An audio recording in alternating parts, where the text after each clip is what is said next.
eso va en esa línea que decía Ezequiel de esta especie de resistencia a enfadarse, ¿no? Claro, ¿cómo te vas a enfadar si ya lo sabías? Pero bueno, le pregunto, aprovecho, Ezequiel. Olaf Scholz allí va y va a pedir qué le van a dar, qué podemos sacar en claro de una visita a Alemania con un Olaf Scholz que aprovecho para preguntarte, que además sé que estás por allí, está muy cuestionado en la propia Alemania. Sí, bueno, vos en el inicio del programa recordabas la paupérrima elección de la socialdemocracia en las elecciones en la ciudad de Berlín, una ciudad históricamente gobernada por los gobiernos de izquierda. Bueno, ahora por primera vez después de muchísimos años, la democracia cristiana aparece en primer lugar en estas elecciones repetidas la semana pasada después de su realización inicial hace más de un año. Esto responde a un ánimo social, al descontento del común del electorado alemán, de la sociedad alemana respecto a las consecuencias de esta guerra en términos de inflación, de recesión, de desindustrialización. Y bueno, evidentemente las dificultades de Scholz en parte aparecen por ahí, por el descontento del electorado, pero también por las internas dentro del sistema político alemán y los ataques de la oposición, como así también dentro de su propio gobierno. Recordemos las reticencias de Scholz respecto al envío de tanques y en el medio de ese tira y afloje, la propia ministra de Exteriores, Annalena Baerbock, realizó una declaración de acuerdo a la cual Alemania no iba a rechazar el envío de los tanques Leopard 2 de Polonia, si así lo determinase Polonia. Con lo cual la situación aparece compleja para Scholz, él también aparece un poco perdido, de la noche a la mañana, un viaje a China hace un par de meses, ¿sí? En contra de la voluntad de Macron, quien quería realizar un viaje en conjunto, un viaje entre gallos y medianoches, aquel a China, después un viaje también bastante improvisado a América Latina en busca de energía, ahora un viaje a Estados Unidos, y por un lado quiere generar símbolos de cercanía, por otro lado quiere aparecer como un canciller proactivo, pero evidentemente esas distintas acciones colisionan entre sí, aparecen contradictorias y eso responde a la desorientación actual del gobierno alemán en una situación nada fácil, ¿no? No, sin ninguna duda. Pedro, aprovecho y te cambio el tercio, no sé si quieres comentar algo al respecto de esta visita de Scholz, pero aprovecho también para lanzaros otra siguiente pregunta, que es, Lukashenko se ofrece, dice, para intermediar en las negociaciones de paz entre Joe Biden y Vladimir Putin, y que no va a entrar en guerra si no atacan a Bielorrusia, cosa que tampoco había salido a la palestra en ningún momento, pero no sé cómo estáis viendo también la situación en Ucrania, que parece que cuanto más tiempo pasa, más nos olvidamos de pronto de que en realidad allí sigue habiendo un foco importante y que sobre todo nos tiene a los europeos inmersos en ello. Pues muy bien. Quizás empezando por la primera cuestión, la de Scholz. A mí el viaje de Scholz a Estados Unidos realmente me parece decepcionante y patético. Patético en tanto en cuanto el canciller federal no solo es el líder político de Alemania, sino en tanto en cuanto Alemania es el líder político de la Unión Europea. Para hacer un paralelismo, fíjate lo que ha pasado en Estados Unidos con un pequeño globo que ha sobrevolado el territorio. Bueno, mandan a la Fuerza Aérea, lo destruyen, sancionan empresas chinas, entran en conflictos diplomático, paralizan el viaje del secretario de Estado Blinken a China. Es decir, esa es la respuesta por un pequeño globo. Pues imagínate la respuesta en este caso de Alemania, que le vuelan, o sea, ahí la voladura de dos infraestructuras críticas, porque no es una, son dos. El Nord Stream 2 estaba sin entrar en funcionamiento, pero estaba finalizada su construcción. Esas dos infraestructuras críticas que han costado miles de millones, no solo a Rusia, sino también en el 50% a empresas europeas, fundamentalmente alemanas, que generaban el flujo de billones de metros cúbicos de gas natural para la industria alemana, para el consumo del heating, de las calefacciones y la producción en Alemania, y no solo para Alemania, sino que convertían en hub a Alemania de toda Europa de la entrada del gas natural ruso. ¿Cuál es la respuesta? Ni piden investigaciones, ni están preocupados. Es algo sorprendente y demuestra el tamaño tan raquítico en términos políticos, la estatura tan raquítica en términos políticos de Scholz y de los actuales líderes europeos, especialmente de los alemanes. Simplemente para poner en perspectiva cuál era la actuación años atrás, por ejemplo, en relación a Irak de Schröder o Chirac en Francia, era completamente distinta. Cuando entendían que los intereses europeos no estaban alineados con los intereses estratégicos de Estados Unidos, disentían de Estados Unidos. Actualmente hay una sumisión al 100% a los dictados y a las posiciones estratégicas de Estados Unidos. Y cambiando de tercio, hablando de Alexander Lukashenko, pues es un personaje que sabéis que en Rusia da lugar a muchas de los shows de las comedias televisivas porque le hacen parodias constantemente. Entonces, bueno, el bueno de Alexander Lukashenko intenta tener un hueco en esta crisis, en este conflicto, pero bien, claramente, después de haber tenido en el pasado algunos titubeos, actualmente está claramente alineado con Rusia, como no podía ser, porque después de esos intentos de tener algún tipo de relación con Estados Unidos, hubo un momento que incluso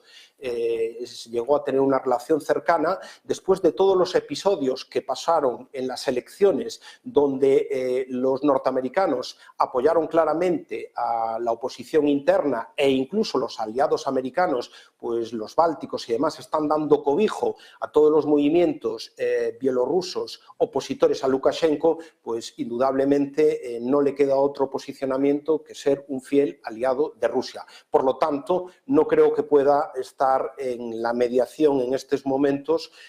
porque la neutralidad que se exige para mediar, pues en el caso de Lukashenko parece que no es posible. Sí, el otro que se ofreció en su momento fue Recep Tayyip Erdogan. Recordarán ustedes que también, bueno, pues no sé si le enfocaríamos desde un punto de vista neutral o no. Antonio, José Luis, Ezequiel. Sí, bueno, yo simplemente añadir un poquito a lo que ha dicho Pedro, que parece muy buen análisis. La verdad es que yo creo que Bielorrusia sí que puede mantenerse como más que como mediador, simplemente como lugar donde desarrollar las negociaciones. Es decir, sí que se puede mantener, digamos, con un ambiente de neutralidad o de, digamos, con cierta confianza por parte de ambas partes, por parte de Rusia y por parte de Ucrania, de que allí nadie les va a matar, nadie les va a capturar para hacer no sé qué historias. Es decir, yo creo que Bielorrusia sí que puede ser un lugar donde llegar a acuerdos. Recuerden, hay que recordar que los acuerdos de Minsk se firman allí, claro, lógicamente. Y luego sí que me gustaría dar dos notas, una positiva y otra más negativa en torno al desarrollo de la guerra. Yo, si queréis la nota negativa primero, para luego acabar mejor, la nota negativa es que hace 9 meses o hace 6 meses todavía había un poquito de rayo de esperanza, pero en cuanto Rusia dice que aquellos 4 territorios más Crimea son su territorio, ya es imposible que Rusia, digamos, abandone esos territorios a su suerte. Porque si Putin ahora mismo abandona a alguno, solo a alguno, a Zaporilla, por ejemplo, alguno de sus territorios a su suerte, el resto de repúblicas que conforman la Federación de Rusia tomarían nota y existe el peligro pues de escisión. Y entonces, digamos, proseguiría la guerra sí o sí hasta el final, hasta defender a capa y espada esos 5 territorios. Y la nota positiva es que, incluso teniendo esto en cuenta, es decir, incluyendo este último dato de que Putin mantendría esto, está la cuestión de, como apuntaba la Rand Corporation, de que efectivamente, si Estados Unidos sigue gastando su armamento, su arsenal en Ucrania, al final se van a quedar sin arsenal para atender a lo que realmente les importa, que es China. Si a día de hoy se abre un fuego allí, un frente de batalla allí, pues como decía la Rand Corporation, nos hemos quedado prácticamente sin arsenal para atender allí. Por lo tanto, ese rayo de esperanza es que Estados Unidos podría empujar a Ucrania a aceptar incluso esos 5 territorios como territorio ruso. Insisto en una cosa muy importante, que así se cerraría esta guerra o esta crisis, pero no el conflicto. Es decir, se le podría dejar a Rusia para siempre esos 5 territorios hasta una mejor ocasión, para siempre hasta una mejor ocasión. Es decir, que obviamente todos estamos deseando que se cierre ya este conflicto bélico, pero la cuestión es que, de momento, lo único que se puede cerrar es esta crisis, y de la única manera que se puede cerrar viable, digamos, sin caer en una escalada ni horizontal ni vertical, es esta: acceder a que Rusia se quede con esos 5 territorios de momento. Y con eso sí que se podría cerrar a día de hoy, casi un año después del inicio de la guerra, la guerra de Ucrania. Recompones prácticamente la URSS y, bueno, pues ya le das por satisfecho, sí. Que era un poco la idea que tenía siempre, que ha tenido Vladimir Putin también, un poco al final de sus propios pensamientos, ¿no? José Luis, extendiendo este asunto de Lukashenko, de Bielorrusia, de lo que está ocurriendo allí, y yendo quizá un pelín más allá, decía Stoltenberg también que la guerra de la OTAN para con Rusia va a durar, y ha dicho hasta 4 veces, mucho tiempo. Hombre, desde luego estamos en una vertiente de guerra de desgaste, ¿no? Como bien ha dicho antes Antonio, una de las particularidades que tiene esta guerra es que Putin, desde luego, después del proceso de anexión que ha desarrollado con las provincias rusófonas meridionales de Ucrania,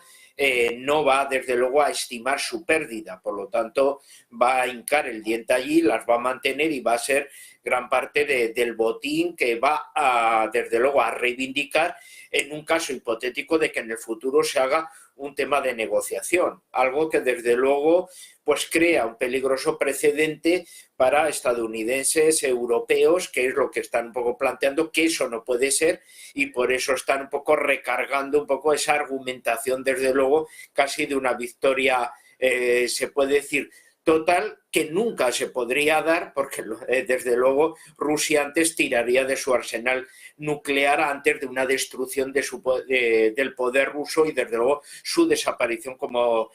potencia un poco en ese ámbito, ¿no?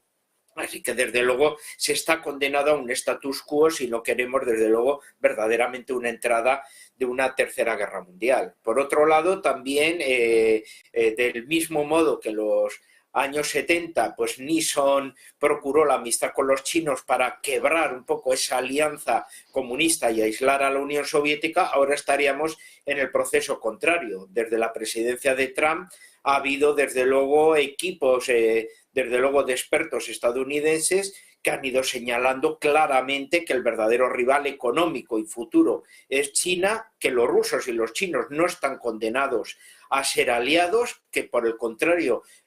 muchos rusos tienen desde luego una sensibilidad propia de que una Siberia pobre demográficamente pero rica en recursos puede ser ambicionada desde luego por China y que le convenía a Rusia desde luego acrecentar sus relaciones en el proceso europeo. Y que desde luego el estallido, la crisis y la guerra de Ucrania ha empujado desde luego a Rusia a una alianza desde luego con China, como estamos viendo, y desde luego a volcar toda su economía de compensación desde luego hacia el continente asiático, con mayores alianzas de todo tipo, económicas, de seguridad, políticas, y desde luego a considerarse cada vez más ya un país desde luego que ejerce su peso cada vez más un poco en la parte asiática, un poco de todo ello, ¿no? Todo esto desde luego, pues como vemos, está en un proceso de formación y desde luego deja a la mayoría de los gobiernos en una situación de desamparo, de no saber un poco por dónde ir, y como vemos de que muchos gobiernos, por la verdad, no tienen el horizonte muy claro de cuál es la decisión que deben hacer. Si una destrucción de Rusia, que como vemos con su armamento nuclear es imposible, si de tender desde luego a recuperar una alianza, un diálogo con ellos, porque en el futuro China puede aprovechar el momento pacífico para un mayor crecimiento y sobrepasar desde luego verdaderamente a la economía un poco estadounidense, o desde luego lo único que sabemos es que estamos en un proceso de cambio continuo y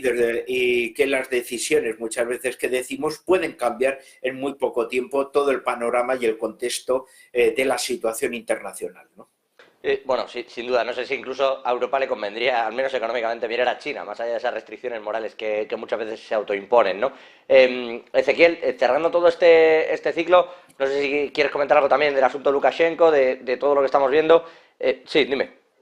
Sí, en realidad más allá de Lukashenko, simplemente querría establecer el foco en las consecuencias para Europa a largo plazo de este conflicto. Porque si efectivamente, como recién remachaban mis compañeros, la guerra va a parecer cada vez más larga, de acuerdo a Stoltenberg, pero Estados Unidos aparentemente pronto abandonaría este conflicto en su voluntad de establecer el foco en China y no en Rusia. Bueno, ¿quién va a responder por la reconstrucción de un país completamente devastado, con su población joven, masculina, muerta, en gran medida muerta por las bajas de la guerra, con 8 millones de desplazados, con la toma de los sectores económicamente más eficientes por Rusia? ¿Quién va a responder por eso? Va a responder Europa. Entonces, cuanto más largo el conflicto, como lo quiere Stoltenberg, bueno, peores las consecuencias a mediano y largo plazo, porque por esto, una vez más, ante los platos rotos de Estados Unidos, deberá responder Europa. Y no estoy rechazando la obligación ética de Europa de el auxilio a Ucrania una vez terminado el conflicto, sino solo remacho el hecho de que eso representa para Europa un esfuerzo enorme, sin ningún beneficio a cambio, porque Europa acompaña esta guerra simplemente por el seguidismo de Estados Unidos. El tema de las prohibiciones, y con esto les dejo marchar él, les lo prometo, pero el tema de las prohibiciones que está